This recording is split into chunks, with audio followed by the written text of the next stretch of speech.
S, ಬೆಂಗಳೂರಿನಲ್ಲಿ ಒತ್ತುವರಿ ಕಾರ್ಯಾಚರಣೆ ನಡೀತಾ ಇದೆ. ಬಡವರ ಮನೆಗಳ ಮೇಲೆ ಈಸಿಯಾಗಿ ಜೆಸಿಬಿಗಳನ್ನು ನುಗ್ಗಿಸುವಂತ ಸರ್ಕಾರ ಶ್ರೀಮಂತರ ಮಾಲ್ಗಳೇನಿದ್ರೆ, ಶ್ರೀಮಂತರ ಕಟ್ಟಡಗಳಿದ್ರೆ ಅದರ ಕಾಂಪೌಂಡ್ ಅನ್ನು ಕೂಡ ಟಚ್ ಮಾಡೋದಕ್ಕೆ ಆಗ್ತಾ ಇಲ್ಲ. ಯಾಕೆ ಹಾಗಾದ್ರೆ? ಚರ್ಚೆನ ನಾನು ಮುಂದುವರಿಸ್ತೀನಿ. ಮೊದಲಿಗೆ ಪಾಲಿಕೆಯ ಮಾಜಿ ಸದಸ್ಯರಾಗಿರುವಂತಹ NR ರಮೇಶ್ ಅವ್ರನ್ನ ಮಾತನಾಡ್ತೀನಿ.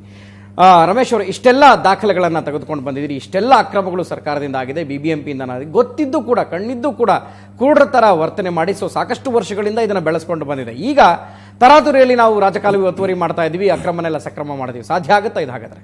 ಇಲ್ಲ, ಇದು ಕಣ್ಣಿದ್ದು ಕೂಡಲ್ಲ, ಜಾಣಕುರುಡಿದು. ಜಾಣಕುರುಡು ನೀತಿ ಅನುಸರಿಸ್ತಾ ಇರ್ತಕ್ಕಂಥದ್ದು ರಾಜ್ಯ ಸರ್ಕಾರ. ಎಲ್ಲೋ ಒಂದು ಕಡೆ ನಾನು ಹಿಂದೆ ಹೇಳಿದಾಗೆ ಬಡವ ಬಲ್ಲಿದ ಅನ್ನೋ ತಾರತಮ್ಯ ಇಲ್ಲಿ ಸ್ಪಷ್ಟವಾಗಿ ಎದ್ದು ಕಾಣಿಸ್ತಾ ಇದೆ.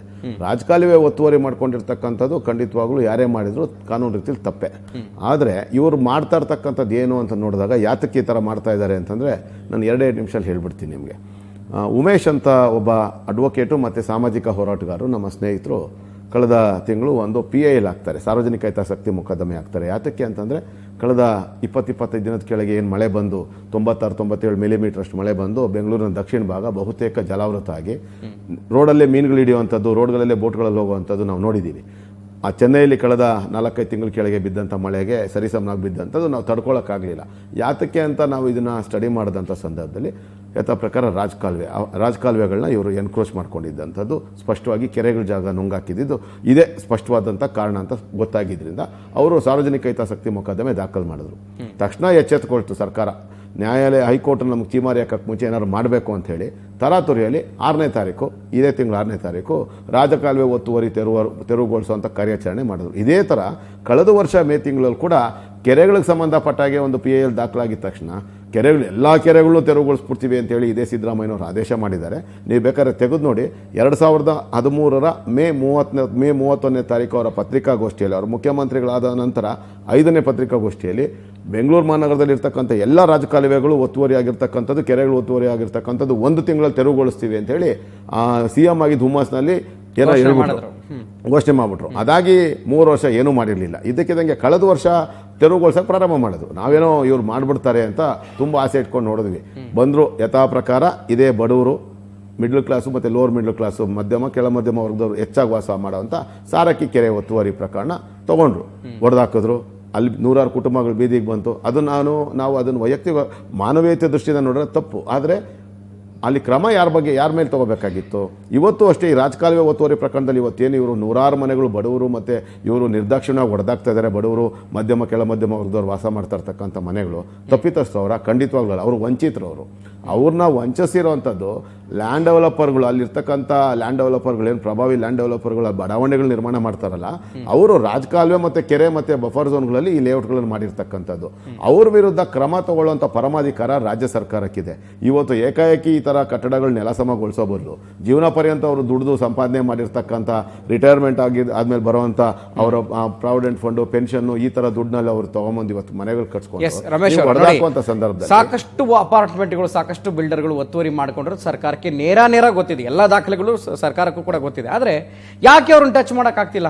ಅದೊಂದು ದೊಡ್ಡ ಯಕ್ಷ ಪ್ರಶ್ನೆ. ಅದೇ ಈಗ ಏನಾಗಿದೆ, ಇವರು ನ್ಯಾಯಾಲಯಕ್ಕೆ ತೋರಿಸಬೇಕು, ನಾವು ಕ್ರಮ ತಗೊಳ್ತಾ ಇದೀವಿ ಅಂತ ಅದಕ್ಕೆ ಅಮಾಯಕರು ನೋಡಿತಾ ಇದ್ದಾರೆ. ಯಾಕಂದ್ರೆ ಇವತ್ತು ಅಮಾಯಕರಲ್ಲಿ ಹೋರಾಟ ಅನ್ನೋದು, ಆಮೇಲೆ ಧ್ವನಿ ಎತ್ತುವಂತ ಒಂದು ಭಾವನೆ ಹೊರಟೋಗ್ಬಿಟ್ರೋದ್ರಿಂದ ಈಸಿಯಾಗಿ ಟಾರ್ಗೆಟ್ ಆಗುವಂಥದ್ದು ಇವ್ರು ಏಕಾಏಕಿ ಹೋಗಿ ಇವರು ಮಂತ್ರಿದು, ಬ್ರಿಗೇಡ್ ಗ್ರೂಪ್ ಅವರೋ, ಶೋಭಾ ಗ್ರೂಪ್ ಅವರದ್ದು ಮುಟ್ಟಕ್ಕೆ ಸಾಧ್ಯ ಇದೆಯಾ? ಸಾಧ್ಯನೇ ಇಲ್ಲ. ಯಾಕಂದ್ರೆ ಅವರು ರಾಜ್ಯ ಸರ್ಕಾರಗಳನ್ನೇ ಅಲಗಾಡಿಸಬಲ್ಲಂತ ಅಷ್ಟೊಂದು ಪ್ರಭಾವಶಾಲಿಗಳಾಗಿರ್ತಕ್ಕಂಥದ್ದು.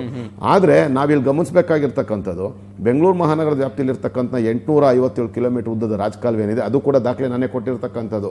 ಅದ್ರ ಬಗ್ಗೆ ಹೇಳೋದಾದ್ರೆ ಅದೇ ಒಂದು ದೊಡ್ಡ ಕಾರಣ ಆಗ್ಬಿಟ್ಟಿದೆ. ಅದಕ್ಕೂ ನಾನು ಮಾಡಿಕೊಟ್ಟಿರುವಂಥ ದಾಖಲೆಗಳನ್ನ ಇಟ್ಕೊಂಡು 16 ಕೋಟಿ ರೂಪಾಯಿ ತಗೊಂಡ್ಬಿಟ್ಟಿದ್ದಾರೆ ನಮ್ಮ ಅಧಿಕಾರಿಗಳು. ಆ ಒಂದು 857 ಕಿಲೋಮೀಟರ್ ಉದ್ದದ ರಾಜಕಾಲುವೆಗಳ ಪೈಕಿ 480 ಕಿಲೋಮೀಟರ್ ಉದ್ದದ ರಾಜಕಾಲುವೆಗಳು, ನಾನು ಇಲ್ಲಿ ಹೇಳ್ತಾ ಇರ್ತಕ್ಕಂಥದ್ದು ಕೇವಲ ಪ್ರೈಮರಿ ಮತ್ತು ಸೆಕೆಂಡರಿ ಡ್ರೈನ್ ಮಾತ್ರ, ಟೆರಿಷರಿ ಡ್ರೈನ್ ಅಲ್ಲ.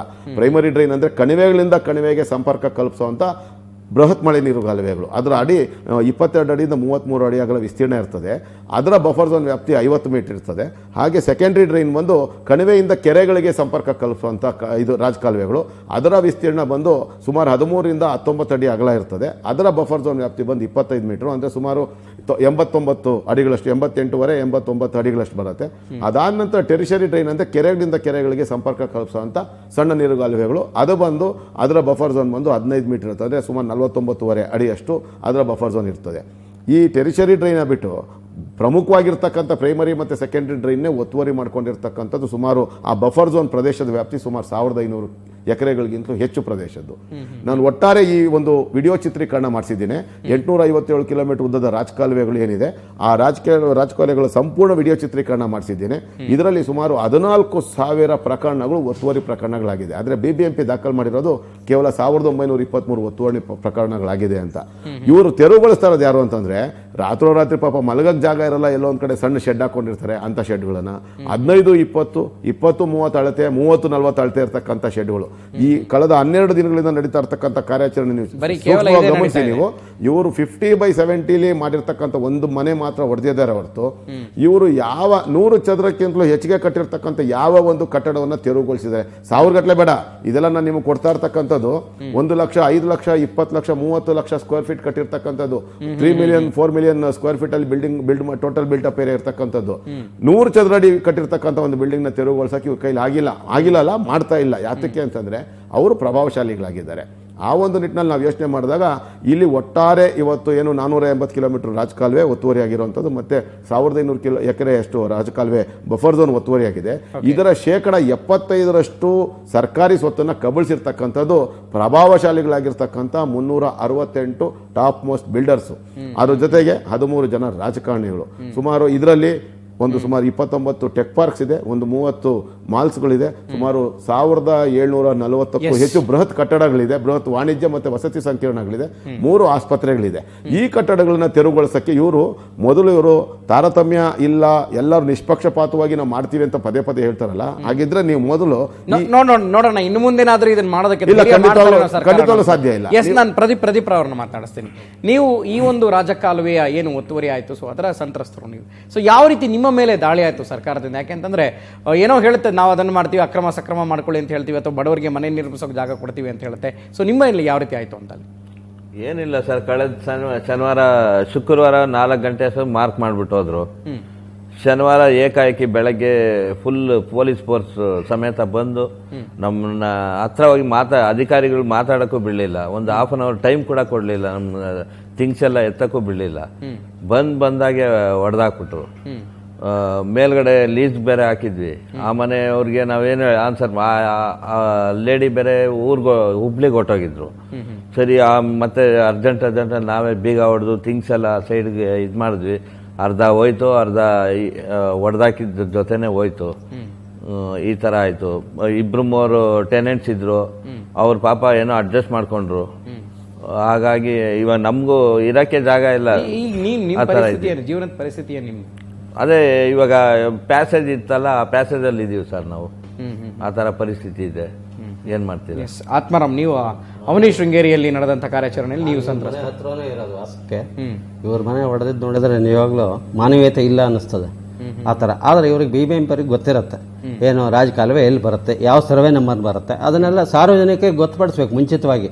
ಈಗ 10-15 ವರ್ಷ ಆಯ್ತಲ್ಲ ನಾ ಇಲ್ಲಿ ಇರ್ತಾ, ಯಾವುದೇ ರೀತಿಯಲ್ಲ ರಾಜಕಾಲುವೆ ಬಗ್ಗೆ ಒಬ್ಬರಿಗೂ ಗೊತ್ತಿಲ್ಲ. ಇಂಥ ಸರ್ವೆ ನಂಬರ್ನಲ್ಲಿ ಬರುತ್ತೆ, ಇಂಥ ಗೊತ್ತಾಗ್ಬಿಟ್ರೆ ಜನಗಳು ಎಚ್ಚೆತ್ತು ಗೊತ್ತಾರೆ. ಆಮೇಲೆ ಇನ್ನೊಂದೇನು ಅಂದರೆ ಲೇಔಟ್ ಫಾರ್ಮೇಷನ್ ಮಾಡೋ ಮುಂದೆ ಎಲ್ಲ ಕೊಟ್ಟಿರ್ತಾರೆ ಅಪ್ರೂವಲ್ಗೆ ಅಲ್ವಾ. ಅಂಥದ್ರಲ್ಲಿ ಇಂಥ ಸರ್ವೆ ನಂಬರ್ನಲ್ಲಿ ಲೇಔಟ್ ಮಾಡೋ ಮುಂದೆ ಲೇಔಟ್ನವ್ರಿಗೆ ಹೇಳಬೇಕು, ಕೊಡೋದಿಲ್ಲ ನಾವು ಇಂಥ ಕಡೆಗೆ ಸೈಟ್ ಮಾಡಲಿಕ್ಕೆ.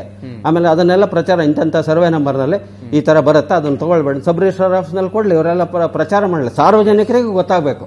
ನಮಗೆ ರಾಜಕಾಲುವೆ ಅಂದ್ರೆ ಏನು ಅಂತ ಗೊತ್ತಿಲ್ಲ. ಈಗ ನಾ 10-15 ವರ್ಷ ಆಯ್ತಲ್ಲ ಬೆಂಗಳೂರು, ರಾಜಕಾಲುವೆ ಎಲ್ಲಿ ಬರುತ್ತೆ, ಏನು ಅನ್ನೋದೇ ಗೊತ್ತಿಲ್ಲ, ಮೂಲ ನಕ್ಷೆನೇ ಇಲ್ಲ. ಆಮೇಲೆ ಸರ್ವೆ ಬರ್ತಾರೆ. ನಾನು ನೋಡಿದಾಗ ನನ್ನ ಈಗ ಅಲ್ಲಿ ವಾಸ ಇದ್ದ ಒಂದು 10-15 ಸರ್ವೆ ಮಾಡಿದಾರೆ. ಒಂದ್ಸಾರಿ ಈ ಮನೆ ಮೇಲೆ ಮಾರ್ಕು, ಇನ್ನೊಂದ್ಸಾರಿ ಆಮೇಲೆ ಯಾರಪ್ಪ ಸರ್ವೆ ಏನು ಅಂತ ಕೇಳಿದ್ರೆ ಇಲ್ಲ ಇದು ಬರುತ್ತೆ ರಾಜಕಾಲುವೆ. ಇನ್ನೊಬ್ರು ನೋಡಿ ರೋಡ್ ಬಗ್ಗೆ ಸರ್ವೆ ಮಾಡ್ತಾ ಇದ್ದಾರೆ. There is no correct information. ಅವರಲ್ಲೇ ಗೊಂದಲ ಇದೆ, ಆದ್ರೂ ಕೂಡ ಇದನ್ನ ಮಾಡ್ತಾ ಇದ್ದಾರೆ. There is no correct information to the public. ನಮ್ಮನ್ನೆಲ್ಲ ಬ್ಲಾಕ್ ಆಗಿ ಇಟ್ಟಿದ್ದಾರೆ, ಕುರುಡರ ತರ ನೋಡ್ತಾ ಇದ್ದಾರೆ. ಶ್ರೀಧರ್ ಅವ್ರನ್ನ ಮಾತಾಡಿಸ್ತೀನಿ. ಶ್ರೀಧರ್ ಅವರೇ, ಸೊ ಇದೆಲ್ಲ ಕೂಡ ನಡೀತಾ ಇದೆ. ಯಾಕೆಂತಂದ್ರೆ ಇದು 16 ವರ್ಷಗಳಿಂದ ಕೂಡ ನಡೀತಾ ಇರೋಂಥದ್ದು. ಸೊ ಒತ್ತುವರಿ ತೆರವು ಕಾರ್ಯಾಚರಣೆ ಮಾಡ್ತೀವಿ ಅಥವಾ ಅಕ್ರಮ ಸಕ್ರಮ ಮಾಡ್ಕೊಳ್ಳಿ ಅಂತ ಹೇಳ್ತಾರೆ. ಸೊ ಇದೆಲ್ಲವನ್ನು ನಡೀತಾ ಇದ್ರು ಕೂಡ ಯಾಕೆ ಪದೇ ಈ ರೀತಿ ದಾಳಿ ಆಗ್ತಾ ಇದೆ? ಸರ್ಕಾರ ಯಾಕೆ ಇದ್ರ ಬಗ್ಗೆ ಹೆಚ್ಚಿನ ಗಮನ ಹರಿಸೋಕ್ಕಾಗ್ತಾ ಇಲ್ಲ ಅಂತ? ಇದರಲ್ಲಿ ಏನಾಗ್ತಾ ಇದೆ ಅಂದರೆ, ಸರ್ಕಾರ ಸುಮ್ಮನೆ ಏನೋ ಮಾಡಬೇಕು ಅಂತ ಕಾಟಾಚಾರಕ್ಕೆ ಮಾಡ್ತಾ ಇದೆ ಅಷ್ಟೇ ಆಗಲಿ, ಇದಕ್ಕೆ ಪರಿಹಾರ ಹುಡುಕ್ಲಿಕ್ಕೆ ಅವ್ರು ಪ್ರಯತ್ನ ಪಡ್ತಾ ಇಲ್ಲ. ಇದು ಪರಿಹಾರ ಹುಡುಕೋದು ಯಾವ ರೀತಿಯಲ್ಲಿ ಹುಡುಕಬೇಕು? ಈಗ ಒಂದು ಇಲ್ಲಿಗಲ್ ಕನ್ಸ್ಟ್ರಕ್ಷನ್ ಇವತ್ತು ಆಗಿದೆ ಅಂದರೆ ಅದು ಎಲ್ಲಿಂದ ಇಲ್ಲಿಗಾಲಿಟಿ ಶುರು ಆಗುತ್ತೆ, ಅವ್ನ ಸೈಟ್ ಕೊಂಡ್ಕೊಂಡವನು ಇಲ್ಲಿಗಲ್ ಆಗಿ ತಗೊಂಡಾದ ನಂತರ ಅದನ್ನ ಇಲ್ಲಿಗಲ್ ಆಗಿ ಮಾಡಿಫೈ ಮಾಡಿಕೊಂಡು ಲ್ಯಾಂಡ್ ಯೂಸ್ ಚೇಂಜ್ ಮಾಡ್ಕೊಂಡೆಲ್ಲ ಮಾಡಿದ್ನ, ಅಥವಾ ಅವನಿಗೆ ಯಾರಾದರೂ ಇಲ್ಲಿಗಲ್ ಆಗಿ ಕನ್ವರ್ಟ್ ಮಾಡಿ ಮಾರಿದ್ರ. ಸರ್ಕಾರ ಏನು ಮಾಡಬೇಕಾಗಿತ್ತು ಅಂದರೆ, ಮೊದಲನೇದಾಗಿ ಯಾರು ಈ ಒಂದು ಬಿಸ್ನೆಸ್ ಮಾಡೆಲ್ ಮಾಡ್ಕೊಂಡಿದ್ದಾರೆ, ಏನು ಈ ಒಂದು ಕೆರೆ, ರಾಜಕಾಲುವೆ ಇವುಗಳನ್ನ ಒತ್ತುವರಿ ಮಾಡ್ಕೊಳ್ಳೋದು, ಅದನ್ನು ಸೈಟಾಗಿ ಮಾಡಿಬಿಟ್ಟು ಮಾರೋದು. ತಮಗೆ ನೆನಪಿರ್ಬೋದು, ಸಾರಕಿಯಲ್ಲಿ ಯಾವಾಗ ಡೆಮಾಲಿಷನ್ ಶುರು ಆಯಿತೋ ಆ ಜಾಗದಲ್ಲಿ ಒಂದು ಬೆಸ್ಕಾಂ ಆಫೀಸ್ ಕೂಡ ಇತ್ತು. ಯಾರಾದರೂ ಒಂದು ಒತ್ತುವರಿ ಆಗಿರೋ ಜಾಗದಲ್ಲಿ ಸರ್ಕಾರಿ ಆಫೀಸ್ ನಡೆಸ್ತಾರ? ಇಷ್ಟೆಲ್ಲ ಒಂದು ಪಿತೂರಿ ನಡೆದಿದೆ. ಇದು ಏನೊಂದು ಕಲ್ಮಶ ಇದೆಯೋ ಇದು ಸರ್ಕಾರದೊಳಗಡೆ ತುಂಬಾ ದೊಡ್ಡದಾಗಿದೆ, ಬೃಹತಾಕಾರವಾಗಿದೆ. ಇದನ್ನ ಅವ್ರು ಪಡಿಸ್ಬೇಕಾಗಿದ್ರೆ ಏನೋ ಒಂದು 20 ಜನ ಆಫೀಸರ್ ಮೇಲೆ ನಾವು ಆಕ್ಟ್ ಮಾಡ್ತೀವಿ ಅಂತ ಹೇಳ್ತಾ ಇದ್ದಾರೆ ಅಷ್ಟೇ ಆಗಲಿ, ಅವ್ರ ಮೇಲೆ ಯಾವುದೇ ಒಂದು ಪ್ರಿವೆನ್ಷನ್ ಆಫ್ ಕರಪ್ಷನ್ ಆಕ್ಟ್ ಹಾಕಿಲ್ಲ, ಅಥವಾ ಲ್ಯಾಂಡ್ ರೆವೆನ್ಯೂ ಆಕ್ಟ್ ಪ್ರಾವಿಷನ್ಸ್ ಹಾಕಿಲ್ಲ. ಈ ಒಂದು ಕೇಸ್ ಬಂದ ತಕ್ಷಣ ಯಾವುದೋ ಒಂದು ಚಿಕ್ಕ ಕೇಸ್ ಹಾಕ್ಬಿಟ್ಟು ಅವ್ರ ಮೇಲೆ ಬಿಟ್ಬಿಟ್ಟಿದ್ದಾರೆ ಅಷ್ಟೇ ಆಗಲಿ. ಅದನ್ನ ಸರಿ ಮಾಡೋದಕ್ಕೆ ಪ್ರಯತ್ನ ಪಡ್ತಾ ಇಲ್ಲ. 1923 ಕಟ್ಟಡಗಳು ಅವರೇ ಒಪ್ಕೊಂಡು ಇದನ್ನ ಡೆಮಾಲಿಷ್ ಮಾಡಬೇಕು ಅಂತ ಇದ್ದಾರೆ.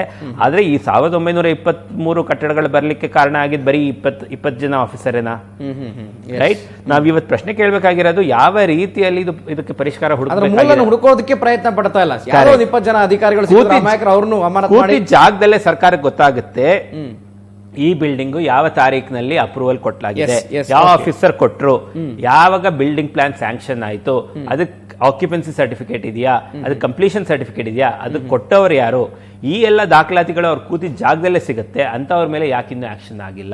ಎಸ್ ಸರ್ಕಾರ ಕ್ರಮ ತೆಗೆದುಕೊಳ್ಬೇಕು. ಆದ್ರೆ ಸರ್ಕಾರ ರಮೇಶ್ ಅವರು ಹೇಳಿದಾಗೆ ಜಾಣ ಕ್ರೂಡನ್ನ ಪ್ರದರ್ಶಿಸ್ತಾ ಇದೆ ಅಂತ ಚರ್ಚೆನ ಮತ್ತೆ ಮುಂದುವರಿಸ್ತೀನಿ ಬ್ರೇಕ್ನ ನಂತರ.